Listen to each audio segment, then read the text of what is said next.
Contact light. Okay, engine stop. APA at a descent. Mode control both. Auto descent engine command override off. Engine arm off. 13 is in. We copy you down, Eagle. Houston, Tranquility Base here. The Eagle has landed.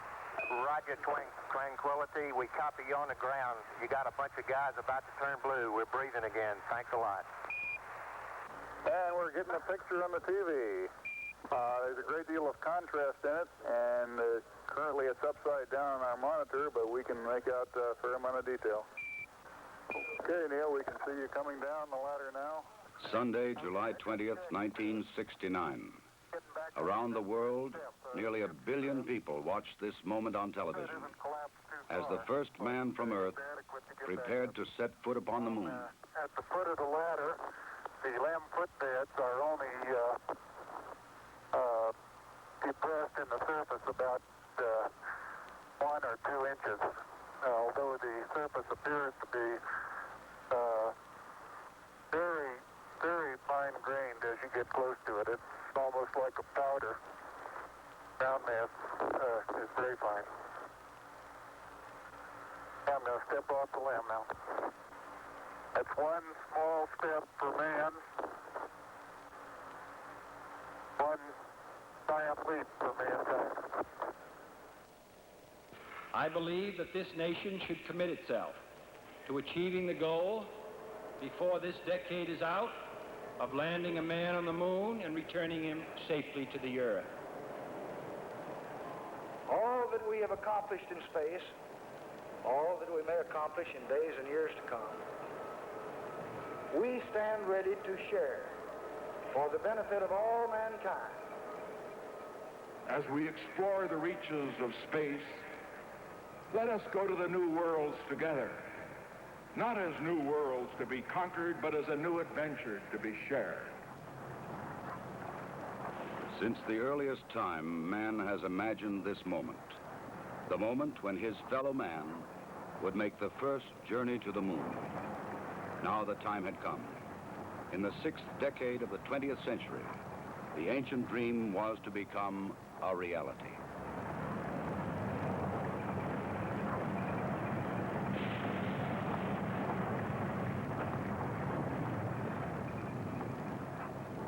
The flight of Apollo 11 was the culmination of many years of planning, working, building, and testing. Thousands of people had contributed toward this day of accomplishment. The great Saturn V rocket and the complex Apollo spacecraft had been assembled together and moved to the launch pad. The equipment and techniques and personnel had been proved in earlier missions, and now they were ready. The astronauts chosen for this mission had flown it many times in ground-based simulators. They had all been in space before. They had trained carefully and well, and now they too were ready. Astronaut Michael Collins would pilot the Apollo command module.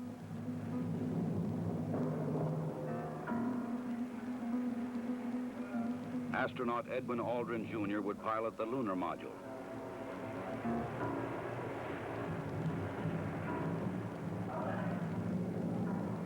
And astronaut Neil Armstrong would serve as mission commander. Armstrong would be the first man to step upon the moon.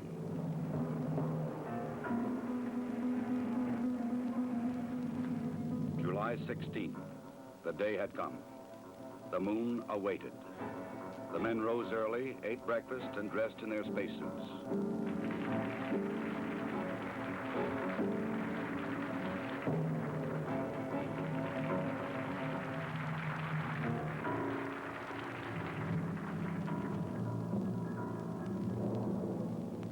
Other astronauts had made this journey to the launch pad, but never with such anticipation. 9:32 a.m., July 16th.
3 hours later, the Apollo command module moves forward to extract the lunar module from the third stage of the launch vehicle.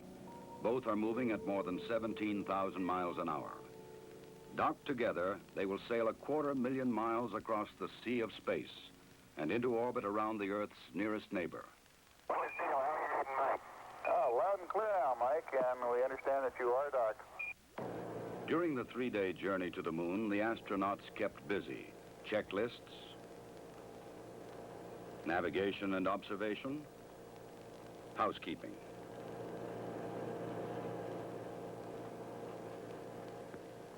They must work in a weightless environment, keeping their spacecraft and themselves in good condition. Data must be collected and reported.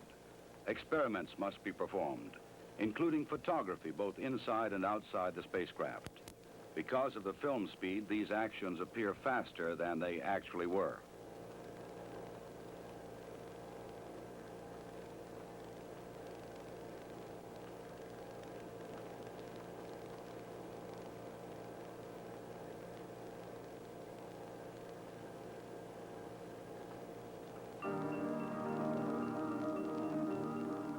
July 19th. Apollo 11 slows down and goes into orbit around the moon. The bright blue planet of Earth now lies 238,000 miles beyond the lunar horizon. Astronauts Armstrong and Aldrin, now in the lunar module, separate from the command module.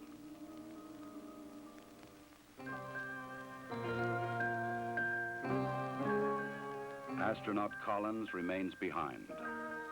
Preparation for the lunar module descent to the moon now begins.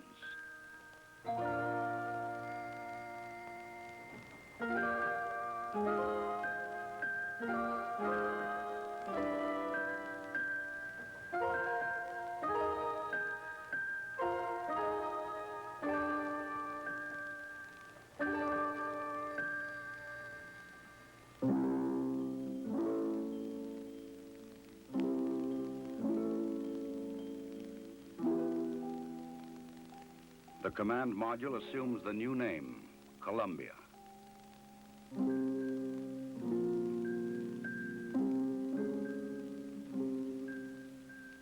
The lunar module will be called the Eagle. From Columbia, Michael Collins' camera sees bright rays of the sun reflecting patterns of color from the surface of the Eagle. In this strange metallic bird rides the ancient and endless dream of all mankind. The command pilot can see detail which his camera cannot record. The 4 landing pads of the lunar module are fully extended and locked in place. The Eagle is poised and prepared for its descent to the lunar surface.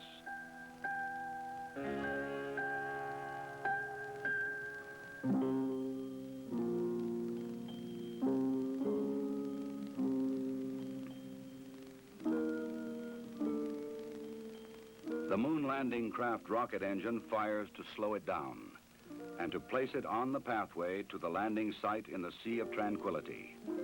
There is tension and caution as the Eagle flies lower. Warning lights blink on as the computer tries to keep up with the demand for control data, but the status remains go. Eagle, we got you now. It's looking good, over. Roger, copy. Eagle Houston, after yaw around angles, S-band pitch, -9er, yaw, +18. Roger, you're a go to continue power descent. You're a go to continue power descent. Altitude now 21,000 feet, still looking very good. Velocity down now to 1,200 feet per second. You're looking great to us, Eagle. Give us a reading on the 1202 program alarm. Roger, we got you. We're going at alarm. Good radar data. We're now in the approach phase, everything looking good. Altitude 4,200. Houston, you're a go for landing, over. Roger, understand. Go for landing. 3,000 feet. Copy. Alarm. Altitude 1,600. 1,400 feet, still looking very good. 700 feet, 21 down. 33 degrees. 100 feet down at 19. 1201. 1201. Roger, 1201 alarm. We're go, same type, we're go. Altitude, velocity, light. 8.5 down, 220 feet. 13 forward. 11 forward, coming down nicely, 200 feet. 4.5 down, 5.5 down. 60 seconds. Lights on. 6. Down 2.5. Forward. Forward. That's 40 feet, down 2.5. Picking up some dust. 4 forward. 4 forward, drifting to the right a little. That's okay. Contact light. Okay, engine stop. We copy you down, Eagle. Tranquility Base here. The Eagle has landed.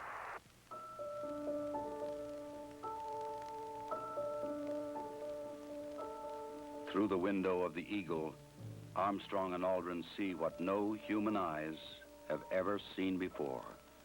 Their spacecraft casts a long shadow across the undisturbed dust of centuries.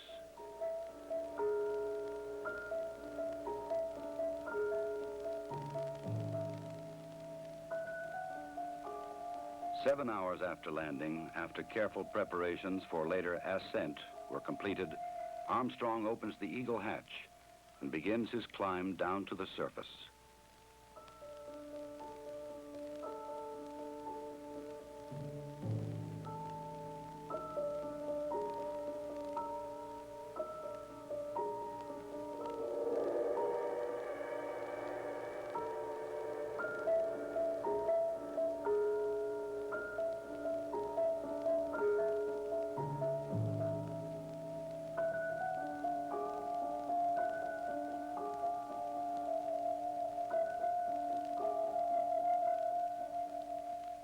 The first footsteps on this strange new world must be taken cautiously. The moon has only 1/6 the gravity of Earth. The nature of its surface was still unknown. I'm going to step off the limb now. That's one small step for man, one giant leap for mankind.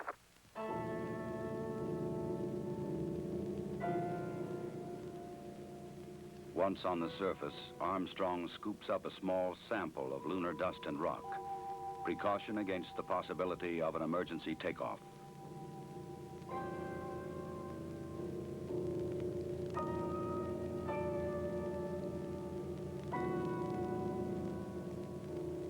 According to plan, astronaut Aldrin now descends from the Eagle. He and his equipment would weigh 383 pounds on Earth.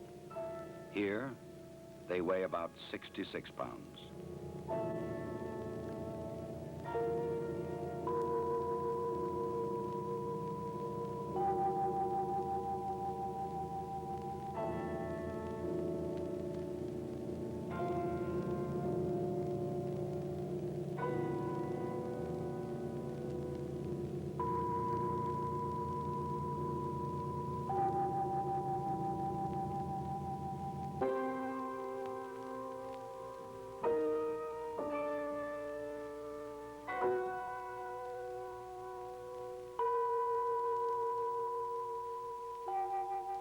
For a brief moment, the first men on the moon stand and look at the stark, lonely landscape around them, an experience which no one before them can share.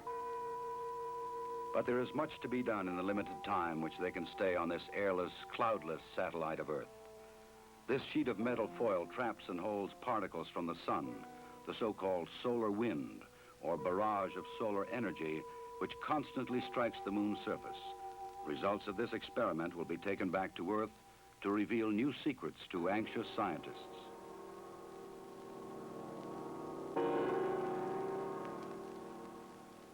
An American flag is left behind on the moon, together with medals honoring American and Soviet spacemen who lost their lives in earlier space tests, and a small disc carrying messages of goodwill from 73 nations on Earth.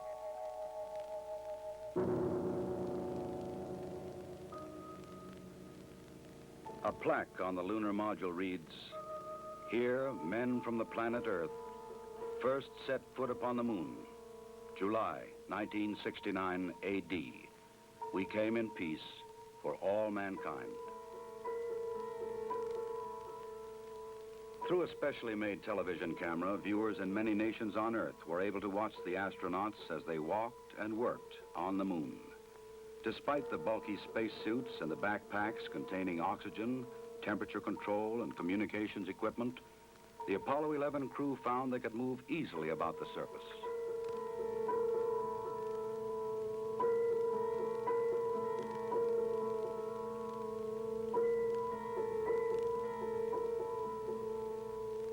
Because there is no wind or rain on the moon, these footprints will remain for centuries.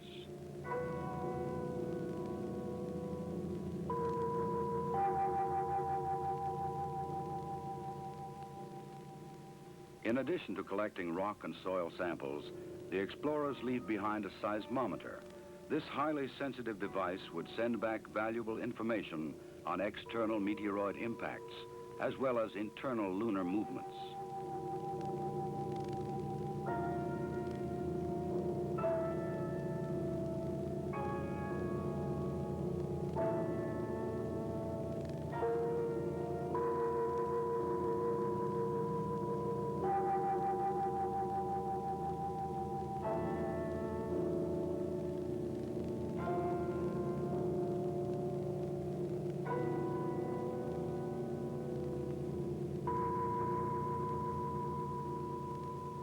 A 100-prism laser reflector would help man to measure the exact distance from Earth to Moon to an accuracy of 6 inches.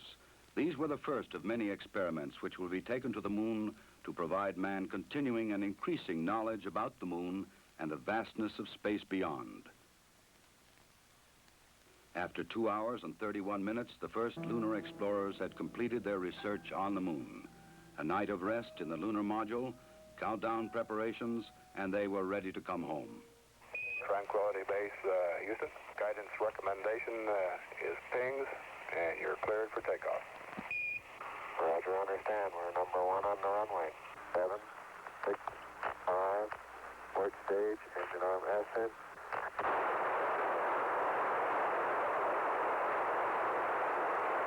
Beautiful. Very smooth.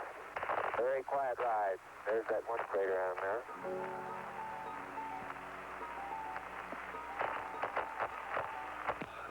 Feet high, 80 feet per second vertical rise. Eagle Houston, you're looking good at 2. Ping, zags, and midspin all agree. We're going right down US 1. Eagle Houston, going right down the track. Everything's great. Horizontal velocity approaching 2,500 feet per second. Roger. Some 120 miles to go until insertion. July 21st. The Eagle and its 2-man crew lifted off the Moon perfectly and climbed slowly to rendezvous and dock with the mothership, Columbia.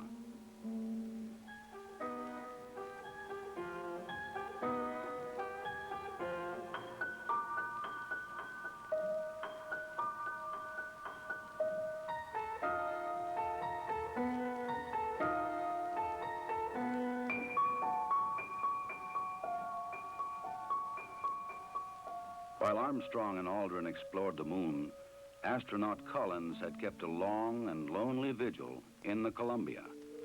The approaching Eagle was a welcome sight.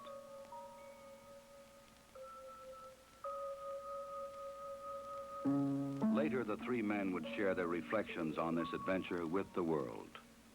I believe that from the early space flights, we demonstrated a potential to carry out this type of a mission. And again, it was a question of time until this would be accomplished. I think it's a technical triumph for this country to have said what it was going to do a number of years ago, and then, by golly, do it.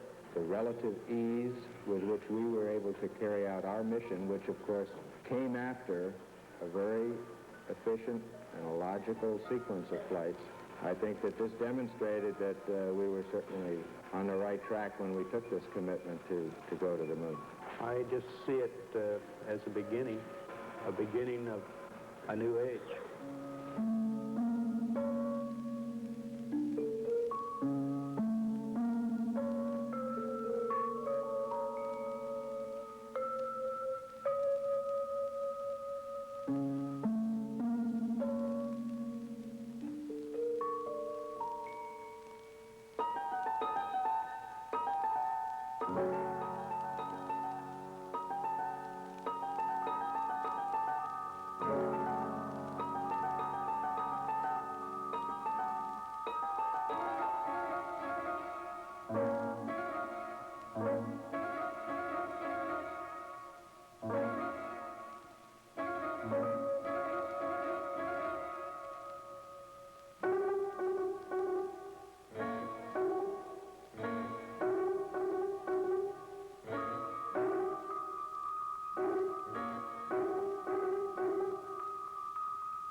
Once again, the bright blue planet of Earth rises over the lunar horizon.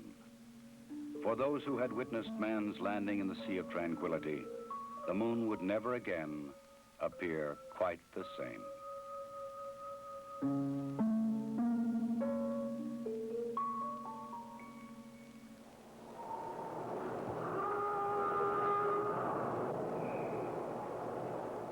July 24th, dawn in the Pacific. Apollo blazes across the heavens, coming back to Earth at 25,000 miles an hour.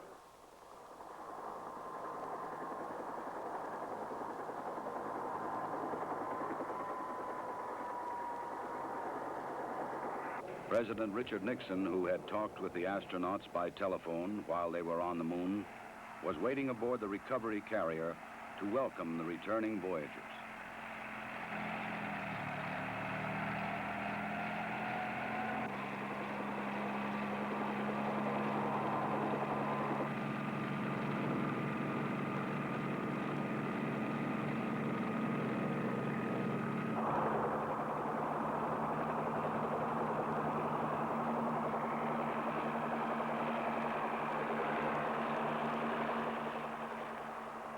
The president later expressed the nation's response to this historic mission.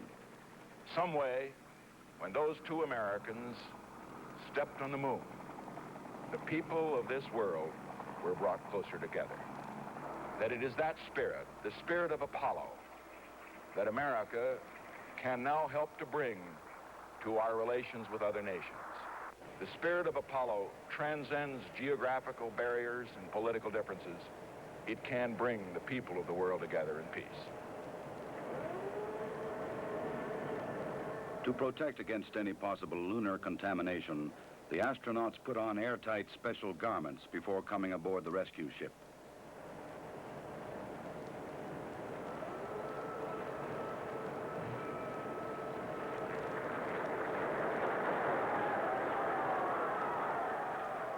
They transferred directly from the helicopter to a mobile quarantine van, in which they would be flown back to the Manned Spacecraft Center in Houston, Texas.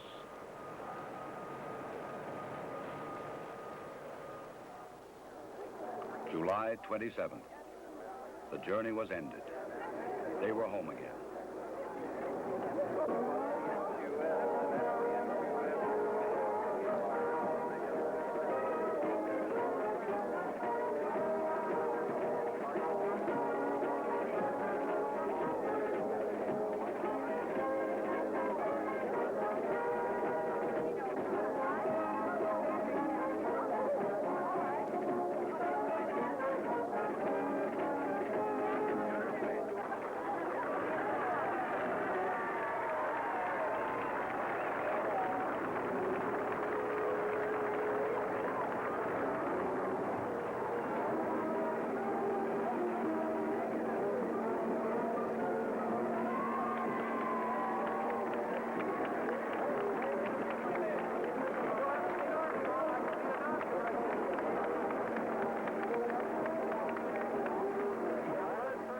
lay 3 weeks of isolation, medical tests, and mission debriefings. Then visits to major cities of America and abroad.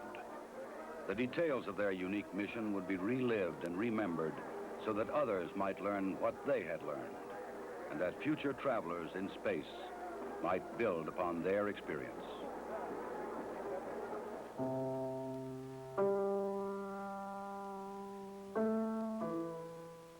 The rock and soil samples brought back would be examined and analyzed by scientists in many lands. They would reveal new insights into the origin and the age and the composition of the moon, and perhaps new knowledge of the Earth as well. Already experiments left on the moon were sending back revealing new information.